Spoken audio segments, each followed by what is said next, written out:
Firman Tuhan hari Shalom, ke-235, selamat pagi 23 dan salam Agustus sehat tahun buat kita 2025, Kitab Semoga Daniel pasal hari 11 ini ayat lebih baik 32. dari hari Perikop, yang kemarin. raja yang jahat untuk murtadkan umat. Firman Tuhan pada hari ini di hari yang ke-235 diambil dari kitab Daniel pasal 11 ayat 32. Tanggal 23 Agustus tahun 2025 dengan perikop raja yang jahat. Inilah perikop. Ada raja dari negeri lain yang jahat yang ingin mempengaruhi. Sebagai nats adalah sebagai berikut. Dan orang-orang yang berkata fasik terhadap perjanjian dan dibujuknya sampai murtad dengan kata-kata licin, tetapi umat yang mengenal Allahnya akan tetap kuat dan akan bertindak. Itulah nas pada hari ini, yaitu adanya pernyataan daripada Daniel. Dan sebelum kita masuk dalam perikop hari ini, kita tetap menyampaikan yaitu pedoman kita selama bulan Agustus. Tetap kita menyampaikan hidup baru adalah merdeka dari perbudakan dosa dan takut akan Allah. Jadi ada dua fokus. Bebas dari perbudakan dosa atau merdeka dari perbudakan dosa dan takut akan Allah. Dijabarkan dalam Kolose pasal 3 ayat yang 9 sampai 10. Dengan kita kutip, berhenti berbuat dusta sebagai manusia baru terhadap sesama. Berhenti berbuat dusta kepada sesama setelah menjadi manusia baru. Artinya hidup merdeka dari perbudakan dosa dan takut akan Tuhan. Tidak akan berbuat bohong, saksi bohong, atau berdusta. Kemudian memperbaharui diri sesuai kehendak Allah, karena kita diciptakan sesuai dengan gambarnya. Maka kita wajib melaksanakan karakter Allah, yaitu kasih. Kasih kepada Tuhan Allah dan kasih kepada sesama manusia. Dalam dalam Markus pasal 12 ayat 30 sampai dengan 31. Hukum pertama dan yang utama dari 10 hukum yang pernah diterima oleh Musa di Gunung Sinai disempurnakan oleh Yesus. Dan para kaum mahkamah agama, Saduki dan juga Farisi menerima penjelasan Yesus. Tidak dihujat lagi, walaupun tidak dikatakan secara eksplisit hukum mana yang paling bisa dipahami. Tapi Yesus mengambil yang sangat-sangat luas. Cintailah Tuhan Allahmu dari segenap hatimu, dari segenap jiwamu, dari segenap akal budimu, dan dari segenap kekuatanmu. Lengkap. Yang hukum yang kedua, cintailah sesamamu seperti diri sendiri. Disinilah dalam memperbarui diri kita menjalankan karakter Allah. Nah, jadi merdeka dari perbudakan dosa, kita harus tahu dulu apa sih dosa itu. Mungkin banyak teman-teman masih belum mengerti apa itu dosa. Kita akan buatkan definisi. Dosa adalah memisahkan spiritualitas kita dengan Allah. Jadi harta rohani kita terputus dengan Allah. Itulah dosa. Apakah kita menyembah berhala?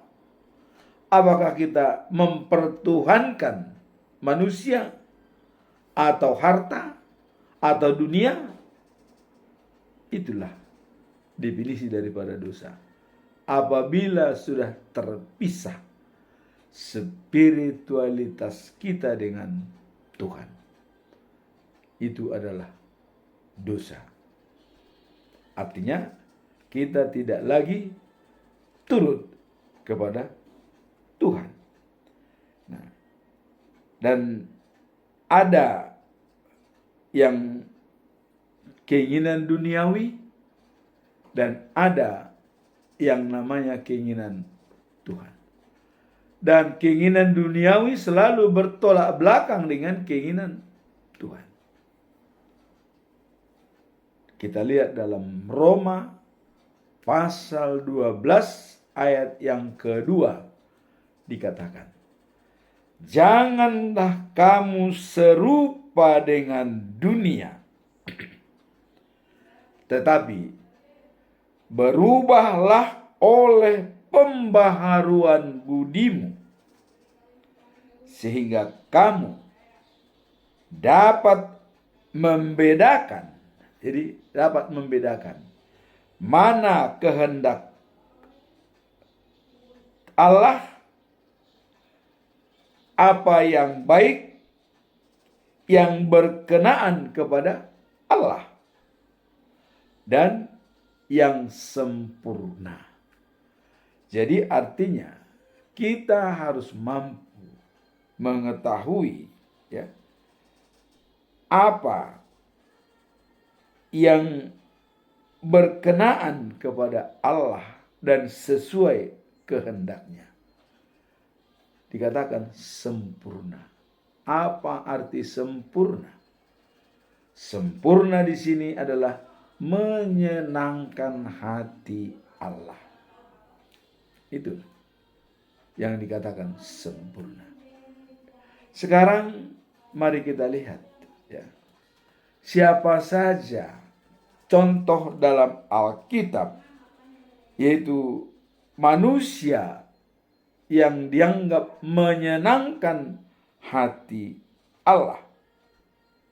Jadi tindakan kita menyenangkan hati Allah, menjalankan karakter Allah. Contoh yang benar-benar dalam Alkitab menyenangkan hati Allah, yang tertulis dalam kitab Ibrani ya, itu pasal 11 ayat yang ke-8 ya. Nah, kemudian Kejadian 6 ayat yang ke-9, yaitu Nuh. Dalam Kejadian pasal 6 ayat 9, Nuh orang yang menyenangkan hati Allah.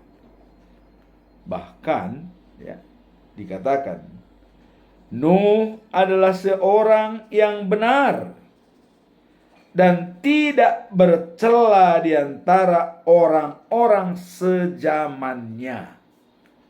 Maka dia sendiri dipilih Allah. Dia tidak bercela. Nuh berjalan bersama-sama dengan Allah. Membangun bahtera di atas gunung, suatu perbuatan yang diolok-olok oleh orang banyak.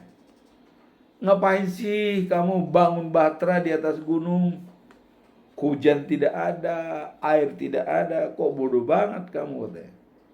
Tapi dia yakin dan percaya kepada Allah, karena Allah sudah bilang, Nuh, bangun bahtera. Dia turuti, tidak menyatakan buat apa Tuhan, mau diapain itu bahtera. Langsung Tuhan bangun bahtera. Ukurannya diberikan oleh itu, ukurannya sekian, panjangnya sekian, ininya sekian. Sampai kamar-kamarnya semua Tuhan yang menentukan. Dituruti oleh Nuh. Itulah dia dibenarkan karena iman. Jadi kalau kita lihat apa arti daripada beriman? Beriman ya adalah yaitu yakin sungguh-sungguh akan hal-hal yang diharapkan, ya, dan mempunyai kepastian akan hal-hal yang tidak dilihat. Jadi beriman itu apa yang kita harapkan, dan itu suatu kepastian apa yang tidak kita lihat. Contoh, the new life after life, the new of Jerusalem. Believe or not. Hidup setelah kehidupan sekarang di Yerusalem yang baru. Percaya apa tidak? Di mana Yerusalem yang baru? Saya tidak lihat bagaimana. Ya. Sama dengan waktu Filipus berhadapan dengan Yesus. Waktu Yesus mengatakan, Akulah jalan, hidup, dan kebenaran. Tidak ada yang sampai kepada Bapa tanpa melalui aku. Apa kata Filipus? Di mana Bapa itu? Tunjukkan kepada kami supaya kami puas. Dikatakan itu kepada Yesus sebelum Yesus naik ke surga, ya. Di mana Bapa itu? Tunjukkan supaya kami puas. Jadi Filipus hanya mau kepuasan batin untuk dilihat. Tidak dilihat secara iman. Nah, sedangkan Yesus berbicara masalah iman. Bagaimana iman dia? Akulah jalan, kebenaran, dan hidup. Tanpa melalui aku tidak ada yang sampai kepada Bapa, katanya. Di mana Bapa itu? Tunjukkan kepada kami, kata Filipus. Apa kata Yesus? Filipus. Sudah berapa lama kau bersama dengan saya? Tapi kok masih belum kenal siapa saya? Jadi sebenarnya karena sudah bergaul dengan Yesus, harusnya mereka tahu tindak-tindak Yesus itu apa. Seperti kemarin kita lihat dalam satu Timoteus, ya, yang kemarin 1 Timoteus pasal 3 ayat 16, ya. Dan sesungguhnya agunglah rahasia ibadah kita. Rahasianya sudah dibongkar kemarin itu dalam firman Tuhan yang kemarin, bahwa Allah itu adalah Tuhan. Dia dilihat oleh malaikat. Dia menjadi manusia. Dia manifestasi dari Allah. Yesus manifestasi dari Allah. Jadi jelas. Nah, sini Filipus masih bertanya, di mana Bapa itu? Tunjukkan kepada kami supaya kami puas, katanya. Tapi Yesus menjawab, Filipus, kau belum tahu siapa saya sebenarnya selama ini. Sudah lama kita bergaul, kata Yesus. Tapi ingatlah, melihat aku sama dengan melihat Bapa. Apa yang dikatakan di sini? Bapa itu sama dengan aku, kira-kira begitu. Ya, sebagai arti harfiahnya. Melihat aku sama dengan melihat Bapa. Kau cari di mana lagi Bapa itu? Aku bersama dengan Bapa, Bapa bersama dengan aku. Mau kemana lagi Filipus? Itu kira-kira. Itulah pengertian juga di dalam ayat hari ini yang kita lihat. Yang beriman itu adalah berarti yakin sungguh-sungguh akan hal-hal yang diharapkan. Kita mengharapkan apa? Surga. Yakin gak kita sungguh-sungguh kalau surga itu kita raih? Dalam kitab Wahyu, Yerusalem yang baru, langit yang baru, penduduk surga dan penduduk ilahi dan juga penduduk bumi bersatu, berada di tempat yang sama. Langit baru, dunia baru, bumi baru. Saya pernah gambarkan bagaimana gambaran surga. 2.400 kilometer tinggi, lebar, panjang. Tebal temboknya 60 meter. Coba 2.400 kilometer. Disitulah. Dan apakah itu belum terjadi? Belum. Kenapa orang Yahudi tidak begitu yakin kepada Yesus? Karena mereka menganggap itu yang datang, kekuatan itu bisa menghancurkan semua, menghancurkan musuh. Ya.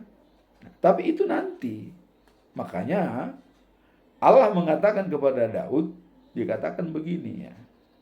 Dari keturunanmu lah yang menjadi raja segala raja, dan pemerintahannya ada di kota Sion selama-lamanya. Itu yang dianggap orang Yahudi, raja segala raja itu belum datang. Memang belum datang. Tapi Yesus datang untuk menyelamatkan dunia. Dan dia akan datang nanti. Datang kedua kali. Jadi Mesias yang sesungguhnya sudah datang. Karena Allah sendiri yang Mesias itu. Nah, jadi dikatakan dalam untuk Daud waktu itu ya, bahwa dari keturunanmu lah menjadi raja segala raja, dan pemerintahannya di kota Sion selama-lamanya. Orang Yahudi menganggap itulah yang Yesus datang itu dapatkan itu, padahal enggak. Itu nanti setelah langit baru dan bumi baru, lautan enggak ada lagi. Jadi orang Yahudi itu masih mengharapkan seperti itu kedatangan Yesus yang Mesias. Itu hanya beda paradigma. Kerangka berpikir saja orang Yahudi. Kalau saya kerangka berpikir saya seperti itu. Raja segala raja, pemerintahnya di kota Sion, itu udah the New of Jerusalem. Kalau sekarang itu kedatangan Yesus hanya untuk menyadarkan manusia. Karena supaya tidak ada lagi kemarahan Allah kepada dunia ini seperti air bah. Karena Tuhan sudah berjanji tidak akan lagi memusnahkan manusia. Maka dikirimlah Yesus sebagai manifestasi daripada Allah untuk menyadarkan semua orang supaya bertobat. Bagi orang yang tidak bertobat, ya maaf kata, ya sorry aja, ya. Life after life, ya, bukan the New of Jerusalem. Death, life after life. Kematian adalah akhir segala-galanya. Itu bagi orang yang tidak bertobat, ya. Tinggalnya di kuburan, ya kan? Ya, karena bagi dia kematian akhir daripada segala-galanya. Tapi bagi kita tidak. Kehidupan setelah hidup, itu tempat kita, Yerusalem yang baru. Nah, jadi di sini jugalah yang perlu kita lihat, bahwa tadi yang beriman itu adalah Nuh, ya. Dia bisa menciptakan suasana dan membangun bahtera walaupun tidak tahu kapan akan dipakai. Kemudian percaya yang kedua adalah Abraham, ya, dia dipercaya oleh Tuhan. Dia pergi, mau kemana dia pergi. Makanya dalam pasal 11 Ibrani pasal 11 ayat 8 dikatakan bahwa ia taat ketika dipanggil untuk pergi ke tanah yang akan diterima sebagai warisan, menunjukkan iman yang besar terhadap janji Allah. Pergi tanpa tujuan, coba. Pergi tidak tahu kemana dia pergi. Pergilah kau katanya, di tanah yang akan ditunjukkan. Ya memang kan dalam kepergiannya itu tentu dia pergi. Jadi saya misalnya pergi katanya, dia tunjukkan. Kalau arahnya ke Jakarta, ya mungkin ke Jakarta. Tapi Tuhan memberikan petunjuk. Bukan dilepas begitu saja. Kalau disuruh pergi, pasti diberikan bimbingan. Diajak untuk pergi kemana. Ada. Ya, ada kompasnya. Bukan disuruh pergi begitu langsung. Enggak, tetap dibina oleh Tuhan. Maka dia diutus ke tanah yang diberikan, yang akan dijanjikan oleh Tuhan. Nah, kemudian yang paling beriman yang kuat daripada Abraham adalah dia sudah tua, tidak mungkin lagi punya anak, dan Sarah pun mandul. Makanya dia mengambil anak dari istrinya Hajar, yaitu Ismail. Tapi itu tidak merupakan manifestasi daripada keinginan Allah. Itu karena hanya emosional. Sarah tidak memiliki anak, maka disuruhlah Hajar pembantunya untuk dikawini oleh Abraham. Tapi itu bukan rencana Allah. Nah, di sini Allah berpikir, wah, kalau begini nggak benar nih. Maka dijanjikanlah pada saat umur 90 tahun dan Sarah umur 60 tahun, dia akan lahir anakmu yang keturunannya seperti bintang di langit dan seperti pasir di tepi pantai. Jelas. Baru itulah rencana Allah. Dan iman inilah di mana Abraham tetap sabar. Dia menunggu apa perintah daripada Tuhan. Dan juga imannya diuji lagi pada saat anaknya Ishak berumur kira-kira mungkin sudah 10 tahun. Bawalah anakmu itu ke gunung dan serahkan kepadaku. Potong. Dibawa. Harusnya kalau orang sudah lama menantikannya dan susah, bagaimana ini Tuhan? Masa aku serahkan anakku satu-satunya? Terus apa kata orang nanti katanya? Tapi dia tidak. Nurut dia. Ya Tuhan. Dibawalah anaknya itu. Ditanya oleh Ishak, mau kemana saya bapak? Dibawa katanya. Ya, kita pergi katanya. Ke tempat yang ditunjukkan oleh Tuhan. Dibawalah dia. Udah sampai di sana. Mau dipotong. Dan juga anaknya kok ada kayu bakar. Buat apa ini? Nanti Tuhan akan memberikan terbaik. Padahal Ishak tidak, kau yang akan dipotong. Tidak dikatakan seperti itu. Padahal kau yang akan dipotong. Tidak, Tuhan akan menunjukkan. Dia tetap percaya kepada iman yang kuat, yang tinggi pada Abraham. Dan dia waktu mau dipotong, datanglah, tersangkutlah di sana domba. Abraham, jangan potong anakmu. Saya sudah lihat. Inilah iman yang percaya, yang kuat. Ada harapan yang tidak dilihat. Dan itu bisa menjadi kenyataan. Itulah iman yang kuat pada kita. Sesuatu yang kita harapkan akan tiba, walaupun tidak kita lihat bahwa itu akan ada. Inilah pentingnya kita komunikasi dengan Tuhan. Nah, kemudian orang yang ketiga, yaitu Daud. Daud ini pun dikatakan oleh Samuel ya, dalam 1 Samuel pasal 13 ayat 14. Tetapi sekarang pemerintahan baginda. Nah, ini adanya kata Samuel kepada Saul. Karena pemerintahan Saul ya sangat curang, tidak mengikuti aturan yang diberikan oleh Allah, maka pemerintahannya selesai. Maka dikatakan akan ada pemimpin yang baik, yang disenangi oleh Allah. Itulah Daud. Iman apa yang menjadi kekuatan bagi Daud? Dan kita lihat dalam Mazmur pasal 23 ayat 6. Ada statement daripada Daud yang benar-benar masuk akal.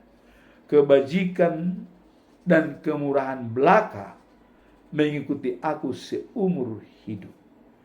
Aku akan diam di rumah Tuhan sepanjang masa.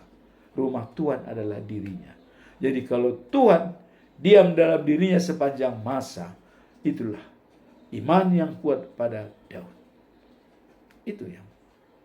Dan yang paling penting, catatan penting daripada Daud adalah pada saat dia berada di istana yang megah dan terbuat daripada kayu-kayu yang bagus dari Libanon, kayu aris dari Libanon. Dia berkata kepada Nathan, Nathan, saya ini sudah enak tinggal di istana. Ya. Tapi saya melihat, katanya, peti perjanjian Tuhan kok berada di kemah. Saya akan bangun rumah ibadah, bait suci.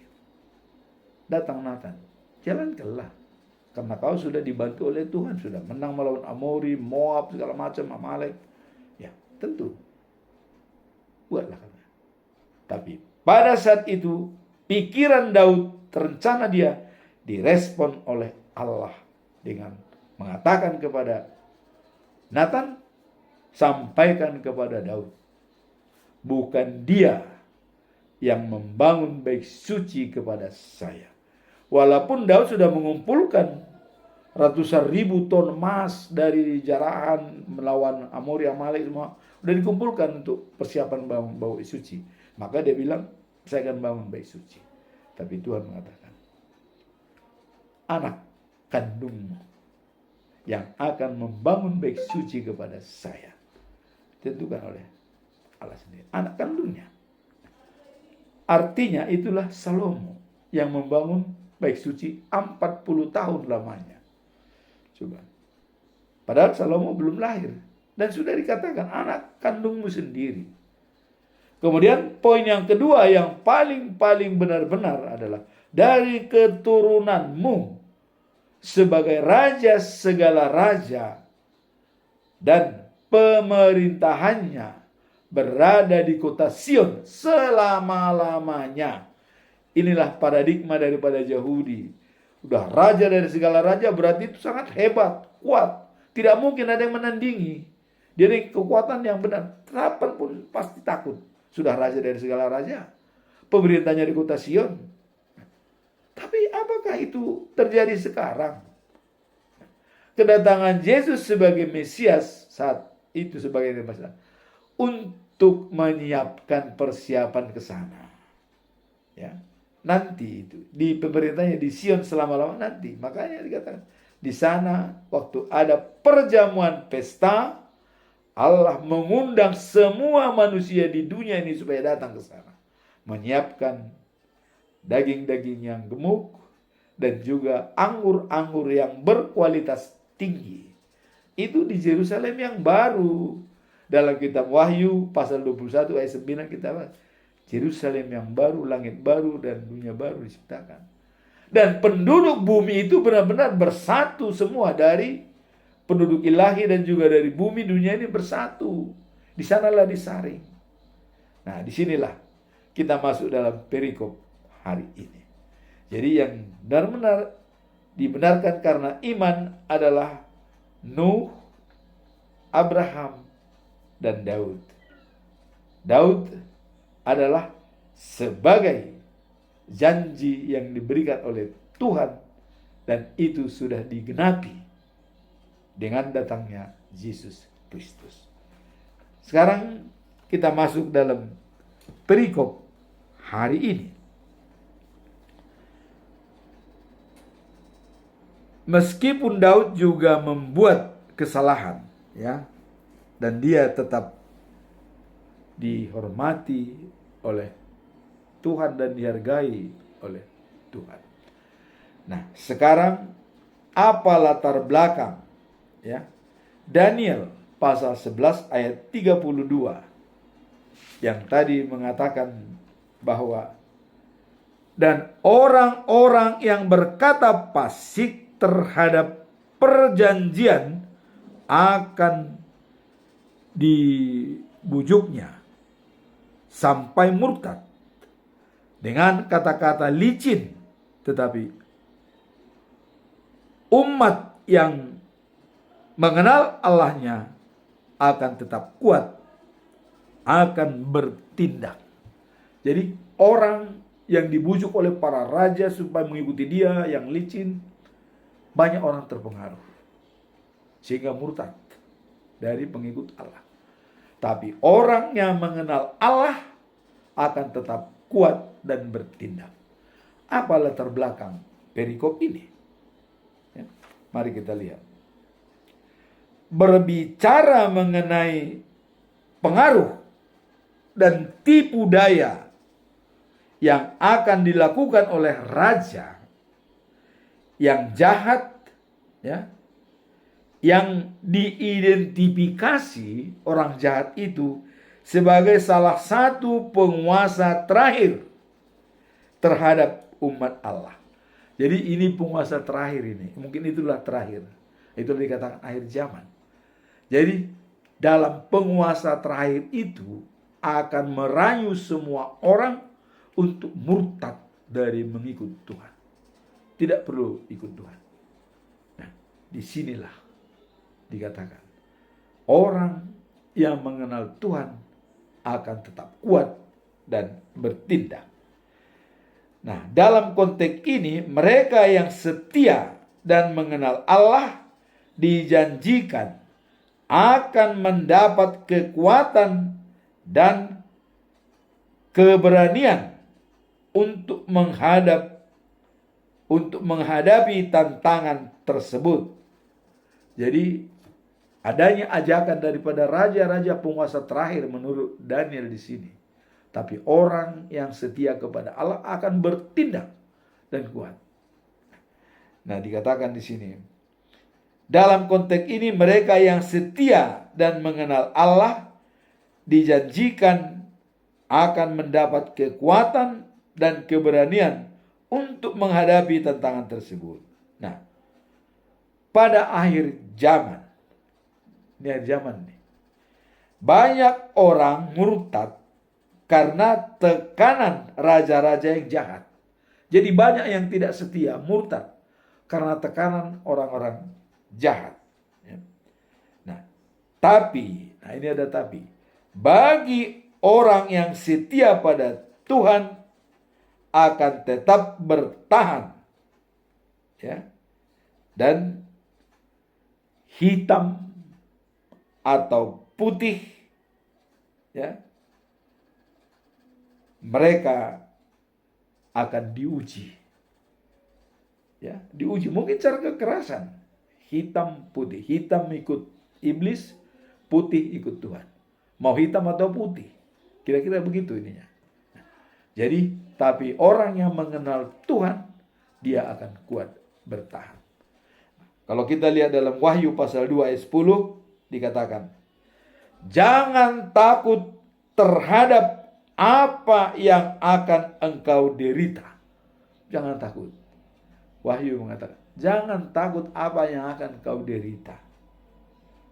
Kemudian, sesungguhnya iblis akan melemparkan sebagian dari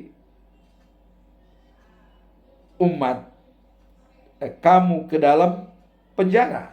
Jadi iblis akan melemparkan sebagian dari kalian, umat itu, kepada penjara, ya, supaya kamu dicobai dan kamu akan menderita 10 hari lamanya.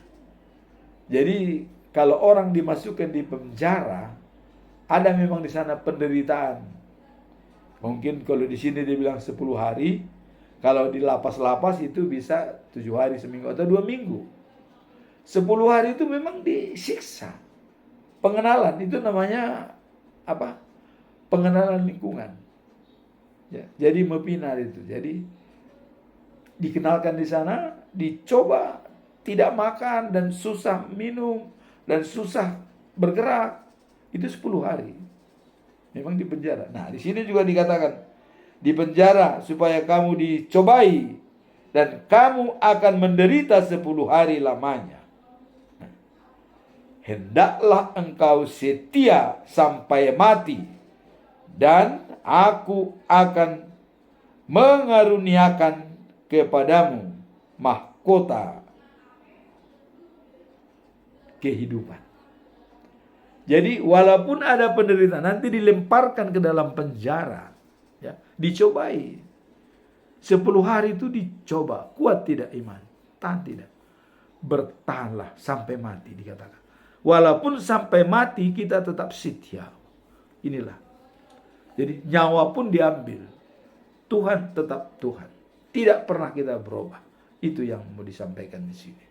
Jadi dengan adanya tekanan-tekanan dari si iblis itu, bahkan dipenjarakan dan dicobai, kita tetap mau penjara, mau tidak dipenjara, kita dalam situasi apapun. Itulah yang diperlukan, punya integritas yang tinggi. Ya.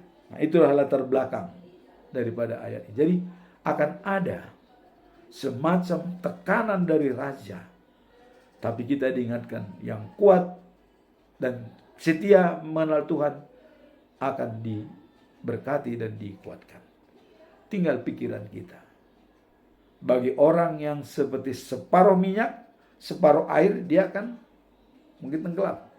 Atau bagi orang yang masih ragu-ragu tadinya mengenal Yesus di dunia ini, dia akan tenggelam. Tapi bagi orang yang sudah setia kepada Yesus dan dia adalah juru selamat, tidak ada keraguan. Ya. Kalau kita mati, memang itu tujuan kita, mati, bukan hidup. Ya, mati di dunia ini. Tapi akhirnya kita hidup, life after life.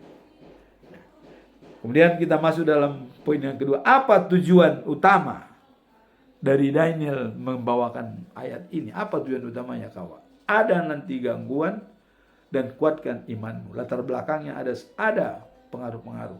Di akhir zaman, maka dikatakan kita tetap kuat beriman kepada Tuhan. Seperti 3 sosok tubuh tadi yang kuat iman, Nuh, Abraham, dan Daud. Nah, sekarang tujuan utama adalah mengungkapkan mengenai pengaruh terhadap orang-orang yang membungsa, artinya melanggar perjanjian Allah, yang menunjukkan pentingnya komitmen iman di tengah percobaan. Jadi di sini tujuan utama adalah komitmen iman kita pada saat kita dicobai. Kalau dalam ilmu Seven Habits, Stephen Covey pernah mengajarkan, dalam lingkaran pengaruh dan lingkaran pedulian. Jadi kita boleh dipengaruhi oleh siapapun. Tadi maka dipengaruhkan, dia akan diberikan pelicin, diberikan ini, atau jabatan, apa saja. Kita boleh dipengaruhi oleh siapapun. Tapi ingat, kita tidak bisa ditentukan oleh mereka. Apalagi masalah harta spiritualitas kita. Kita adalah kita dalam situasi apapun. Itulah yang dikatakan integritas spiritualitas kita. Spiritualitas kita benar-benar punya integritas sesuai kata dan perbuatan, dan tidak mau dipengaruhi oleh apapun, dan tidak boleh ditentukan oleh siapapun. Tapi kita adalah kita dalam situasi apapun. Kita menentukan diri kita sendiri. Kita sudah membuat tujuan akhir hidup, life after life, di New of Jerusalem. Inilah tujuan utama kita.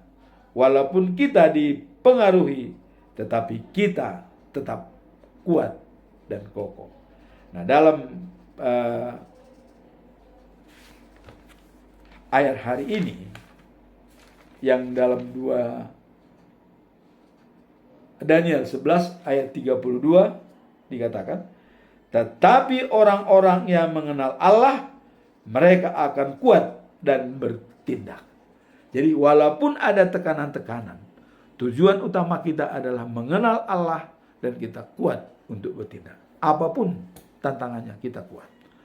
Sekarang kita masuk dalam poin ketiga. Apa pesan moral daripada pernyataan Daniel ini bahwa ada godaan-godaan dari raja-raja dan diuji keimanan kita tangguh apa tidak. Pesan moralnya adalah tentang bagaimana orang-orang yang beriman dapat mengatasi tantangan dan penganiayaan. Jadi orang yang beriman yang tahan uji menghadapi tantangan dan penganiayaan. Itu pesan moralnya. Apakah kita kuat menghadapi tantangan dan penganiayaan yang akan datang? Ini diberikan kepada kita. Maka ada istilah itu, takut karena salah, berani karena benar. Jadi courage and considerate. Kita harus punya keberanian dan juga punya timbang rasa. Timbang rasa kita adalah Tuhan satu-satunya sebagai juru selamat. Itu timbang rasa, tidak ada yang lain. Ya. Kita berani karena kita punya timbang rasa bahwa Tuhan satu-satunya sebagai juru selamat kita. Akulah jalan, kata Yesus. Tidak ada sampai ke Bapa tanpa melalui aku. Itu kita ingat. Jadi dalam hal kita menjalani hal-hal yang sulit, hal-hal yang melawan atau menekan kita, kita ingatlah Yohanes pasal 14 ayat 6. Akulah jalan, kebenaran dan hidup. Jadi kalau hidup kita itu adalah Yesus, kalau kita mati pun sudah tetap hidup. Itu maksudnya. Maka Yesus mengatakan, akulah roti hidup. Barang siapa datang kepadaku tidak akan kelaparan.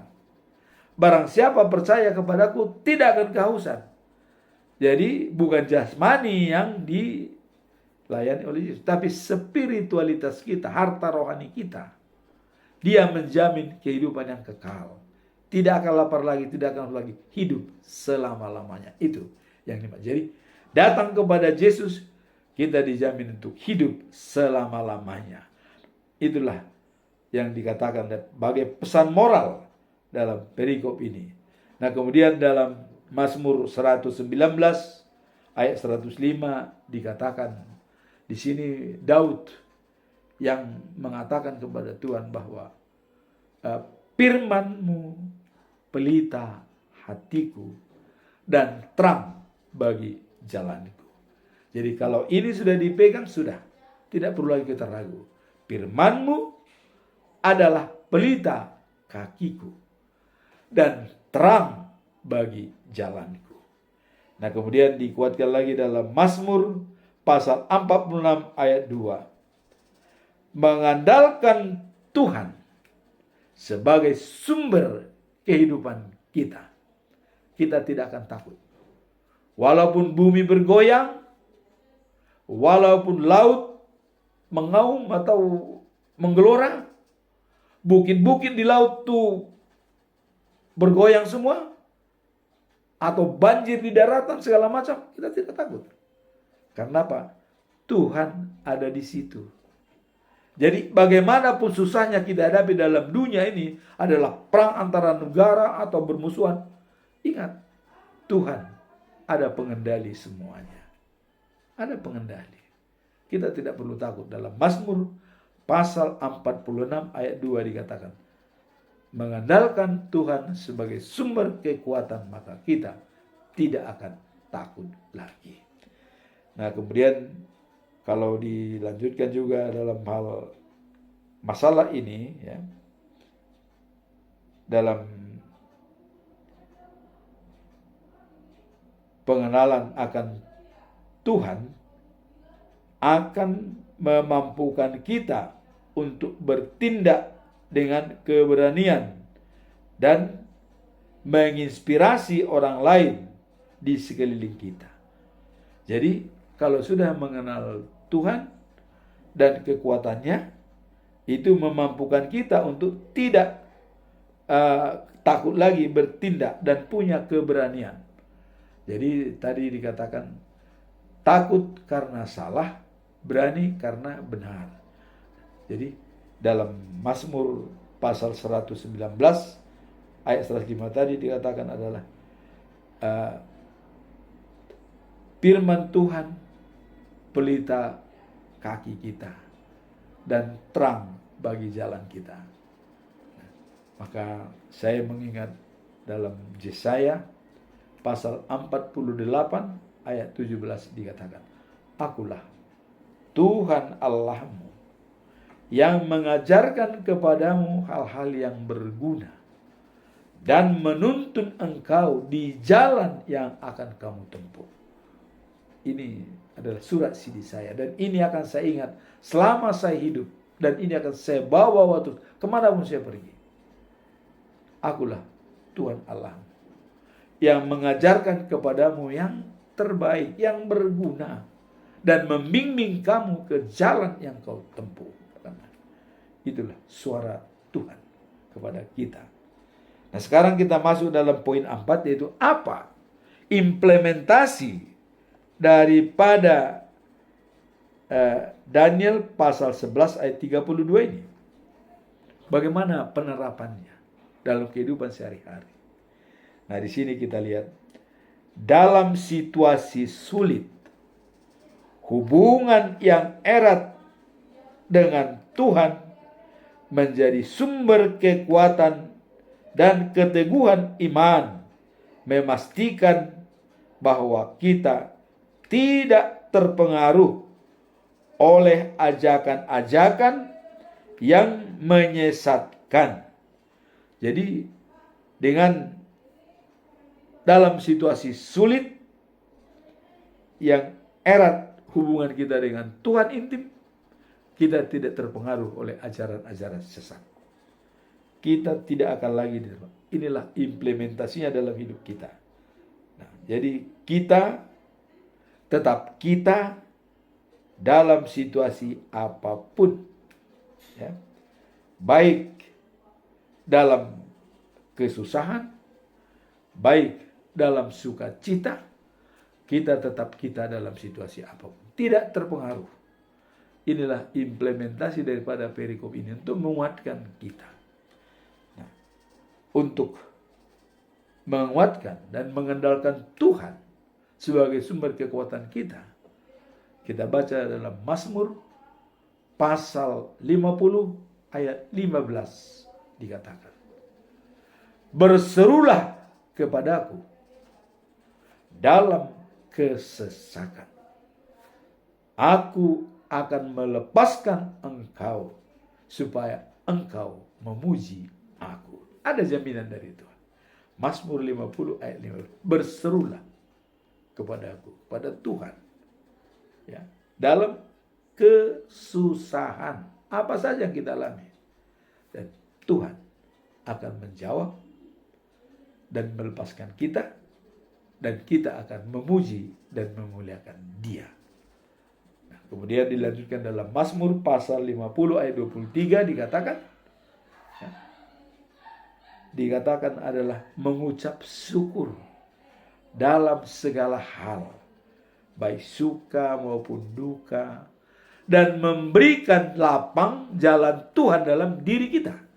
Dalam kita mengucap syukur tersebut, kita berikan jalan Tuhan masuk dalam diri kita, supaya kita diberkati. Kita akan ditopang oleh Tuhan. Itulah firman Tuhan pada hari ini. Berserah kepada Tuhan. Pasrah apapun terjadi. Baik kita dalam situasi sakit, dalam situasi sehat, Tuhan tetap berada dalam diri kita. Maka sepenuh hati, sepenuh jiwa, dan akal budi dan kekuatan mencintai Tuhan. Jalankan karakter Allah, yaitu kasih. Allah adalah kasih. Barang siapa tidak memiliki kasih, tidak mengenal Allah. Demikianlah firman Tuhan pada hari ini yang menjadi pedoman bagi kita dalam menjalankan atau menghadapi akhir zaman yang banyak tantangan. Sekarang pun sudah banyak tantangan yang mengajak kita murtad, tapi dengan iman yang kuat, kita boleh dipengaruhi oleh siapapun, tapi tidak boleh ditentukan, karena kitalah yang menentukan diri kita sendiri. Dan saya dalam situasi apapun. Lingkungan boleh mempengaruhi, siapapun boleh mempengaruhi, tapi namun ditentukan, sayalah yang menentukan diri saya. Iman kita kepada Tuhan, dan beriman katanya tadi adalah percaya kepada yang belum kelihatan, seperti life after life di New of Jerusalem. Amin. Tuhan memberkati kita.